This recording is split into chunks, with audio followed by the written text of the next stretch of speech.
একাদশ ও দ্বাদশ শ্রেণীর সাহিত্যপাঠের নতুন একটি গদ্যের ভিডিও টিউটোরিয়ালে সবাইকে স্বাগতম।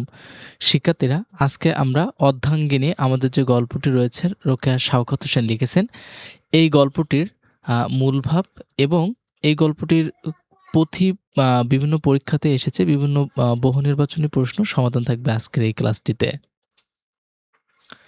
শিক্ষার্থীরা, আমরা প্রথমে আমাদের যে অর্ধাঙ্গিনী যে প্রবন্ধটা রয়েছে এই প্রবন্ধটির মূল ভাবটি আমরা জেনে নিব। এখানে রোকেয়া শওকত হোসেন তার অর্ধাঙ্গনে এই প্রবন্ধটি আমাদের সমাজের একটি বড় সমস্যার দিক ইঙ্গিত করেছেন, তা হলো নারী পুরুষের অসমতা। তিনি বলেছেন নারী সমাজকে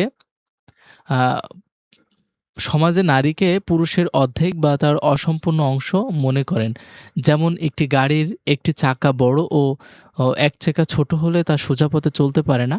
নারীদের শিক্ষা, সম্পত্তি ও মর্যাদার পুরুষের সমান অধিকার থেকে বঞ্চিত রাখা হয়েছে, যার ফলে সমাজের অগ্রগতিও ব্যাহত হচ্ছে। শুধু বাইরের পর্দা তুলে দেওয়াই যথেষ্ট নয়, নারীর মন থেকে দাসত্বের মানসিকতাও দূর করতে হবে। রামচন্দ্র সীতাকে কতটা ভালোবাসলেও শেষ পর্যন্ত তার ইচ্ছা বা সম্মানকে গুরুত্ব দেননি। এটা নারীর প্রতি সমাজের দৃষ্টিভঙ্গিরই উদাহরণ। নারীকে শুধু রান্নাঘর বা সেলাইয়ের কাজে সীমাবদ্ধ রাখলে হবে না, তাকে বিজ্ঞান, সাহিত্য, রাজনীতি সহ সব ক্ষেত্রেই শিক্ষিত করতে হবে। কারণ একজন শিক্ষিত মাই তো শিক্ষিত প্রজন্ম গড়ে তুলবে। আইনে নারী পুরুষের অর্ধেক সম্পত্তি পাওয়ার কথা থাকলেও বাস্তবে তা পায় না। এমনকি পরিবারের স্নেহ যত্নর বৈষম্যরও শিকার হয়। নারী যদি মানসিক ও বুদ্ধিভিত্তিকভাবে স্বাধীন হয় এবং সমান সুযোগ পায়, তাহলে সে পুরুষের পাশাপাশি সমাজ গঠনেও সমান ভূমিকা রাখতে পারবে। রোকেয়ার মূল কথা হলো, নারী পুরুষকে একে অপরের প্রতিদ্বন্দ্বী নয়, বরং সহযোদ্ধা হিসাবে দেখতে হবে এবং দুজনকে সমান শক্তিশালী করেই কেবল একটি সুস্থ ও উন্নত সমাজ গড়ে তোলা সম্ভব। শিক্ষার্থীরা, আমরা আরও বিস্তারিতভাবে এই অর্ধাঙ্গিনীর প্রবন্ধটির মূল ভাবটা আমরা আরও বিস্তারিতভাবে একটু জেনে নিই। রোকেয়া শওকত হোসেন অর্ধাঙ্গিনী এই প্রবন্ধটি আসলে আমাদের সমাজের সেই চিরচেনা চিত্রই তুলে ধরেছেন, যেখানে নারীরা পুরুষের অর্ধেক বা অসম্পূর্ণ অংশ হিসাবে গণ্য হয়। রোকেয়া বলতে চেয়েছেন, নারী পুরুষকে যদি একটি মানবদেহের দুইটি অঙ্গ হিসাবে ভাবে, ডান দিক পুরুষ, বাম দিক নারী, তাহলে আজকের সমাজ সেই দেহটিই বিকলাঙ্গ। একদিন শক্তিশালী দীর্ঘ শিক্ষিত, অন্যদিকে দুর্বল খর্ব অশিক্ষিত, এমন দেহ কি সোজা হয়ে দাঁড়ানো বা এগিয়ে চলা সম্ভব? আমরা এই প্রবন্ধটির যেসব গুরুত্বপূর্ণ কয়েকটি দিক তুলে ধরা হয়েছে সেগুলোর ব্যাখ্যা জেনে নিব। প্রথমে, নামে অর্ধাঙ্গ কিন্তু বাস্তবে সম্পূর্ণ উপেক্ষিত। তিনি তার এই গল্পটির মধ্যে এই কথাটি উল্লেখ করেছেন। এই কথাটির লাইনের ব্যাখ্যাটা আমরা একটু দেখে নাও। আইনে নারী পুরুষের অর্ধেক সম্পত্তি পাবার কথা, কিন্তু বাস্তবে তারা কিছুই পায় না, নামমাত্র পায়। শিক্ষার্থীরা, এই লাইনগুলোই কিন্তু তোমাদের খ নম্বর প্রশ্নতে থাকে, যেগুলোর আমাদেরকে অ্যান্সার লিখতে হয়।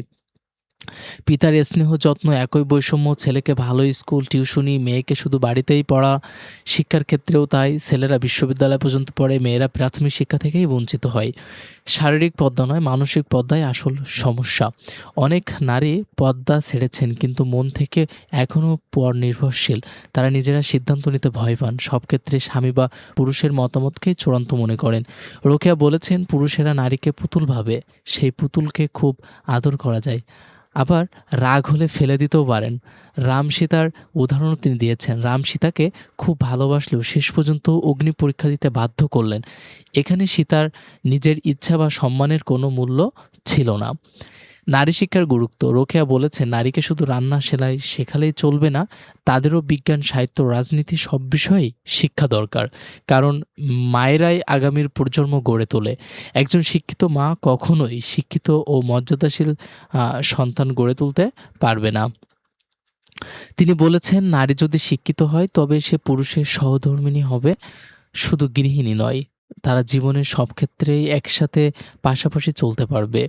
সমাজের বিকলাঙ্গতা, নারী পুরুষ সমাজের দুটি চাকা, একটি চাকা বড়, অন্য চাকা ছোট হলে গাড়ি কখনো সোজা চলতে পারে না। এটা শুধু একই জায়গায় ঘুরতে থাকে। ভারতবর্ষ কেন পিছিয়ে আছে? কারণ সমাজের অর্ধেক জনশক্তি নারী, পিছিয়ে রাখা হয়েছে। তিনি বলেছেন, নারীরা যদি শিক্ষা ও সুযোগ পায় তাহলে তারাও দেশ গড়তে পুরুষের সমান ভূমিকা রাখতে পারবে। তিনি এই গদ্যের মধ্যে উল্লেখ করেছেন সমাধানের পথ। নারীকে মানসিকভাবে স্বাধীন করতে হবে, নিজের মতামত দিতে, সিদ্ধান্ত নিতে শেখাতে হবে। শিক্ষায় সমান অধিকার দিতে হবে, নারীকে উচ্চশিক্ষায় উৎসাহিত করতে হবে, সম্পত্তিতে সমান অধিকার নিশ্চিত করতে হবে। পুরুষদেরও বুঝতে হবে যে নারী তাদের সহযোদ্ধা, শুধু সেবিকা বা পুতুল নয়।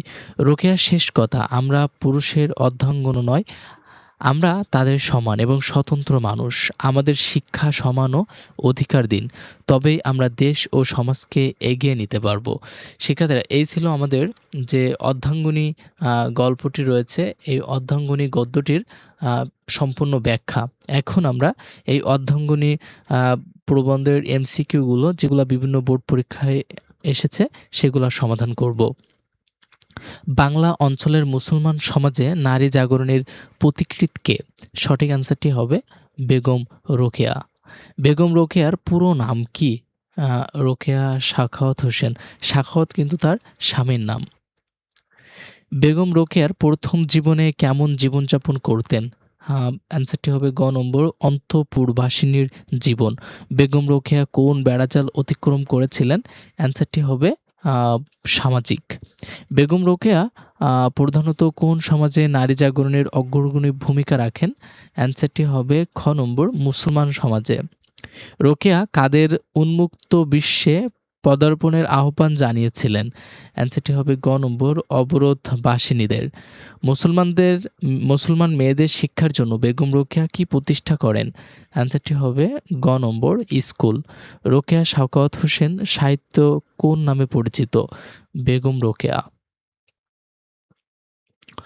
৯ নম্বর প্রশ্নটি বলা হচ্ছে, রোকেয়া কলম ধরেছিলেন কোন উদ্দেশ্যে?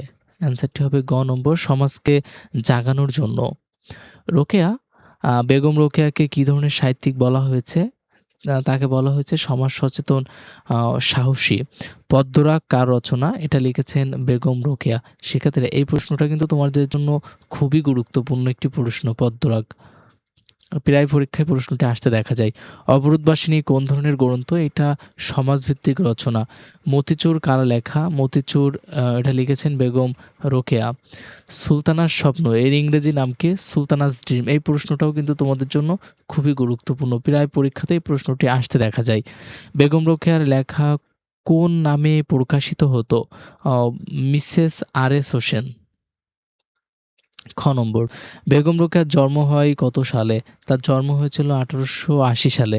বেগম রোকেয়ার জন্মস্থান কোথায় ছিল? রংপুর জেলার পায়রাবন্দর গ্রামে। পায়রাবন্দর গ্রাম কোন থানায় অবস্থিত?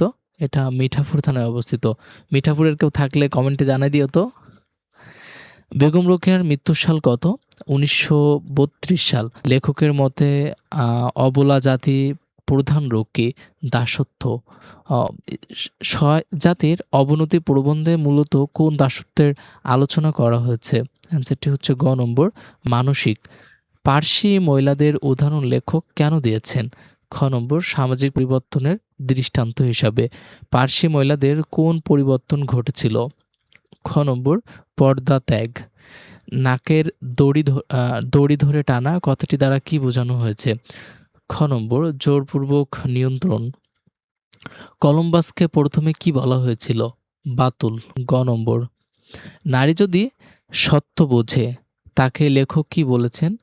বাতুলতা। খ নম্বর, কালীকে কেন পূজা করা হয় বলে বলা হয়েছে? খ নম্বর, ভয়ের জন্য। সীতাকে কি হিসাবে উপস্থাপন করা হয়েছে?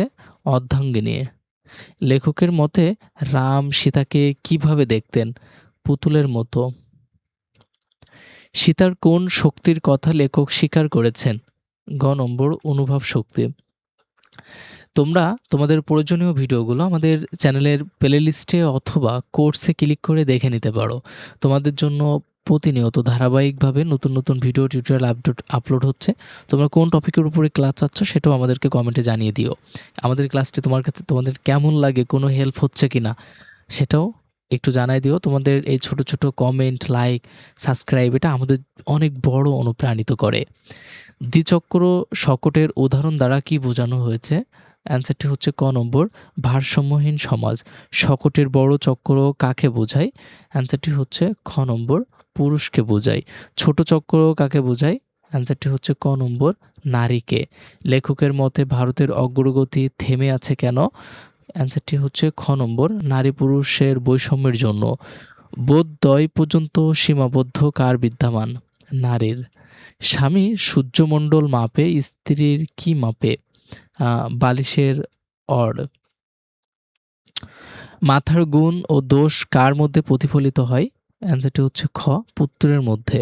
লেখকের বন্ধু ছাত্র কোন প্রশ্নের ভুল উত্তর দিয়েছিলেন? খ নম্বর দিক নির্ণয় সম্পর্কে। পাহলওয়ান বলতে কাকে বোঝানো হয়েছে? পালোয়ান বলতে কুস্তিগিরকে বোঝানো হয়েছে। পয়জার, পয়জার শব্দটির অর্থ কী? পয়জার শব্দটির অর্থ জুতো। শিক্ষার্থীরা এই প্রশ্নটা কিন্তু তোমাদের বিভিন্ন অ্যাডমিশন পরীক্ষায় আসে। বোর্ড পরীক্ষায় তো অবশ্যই আসে, বিভিন্ন অ্যাডমিশন প্রশ্নেও কিন্তু এই প্রশ্নটা আসতে দেখা যায়। অর্ধাঙ্গিনী প্রবন্ধ মূলত কোন সমাজ ব্যবস্থার সমালোচনা করা হয়েছে? পুরুষ শাসিত সমাজকে।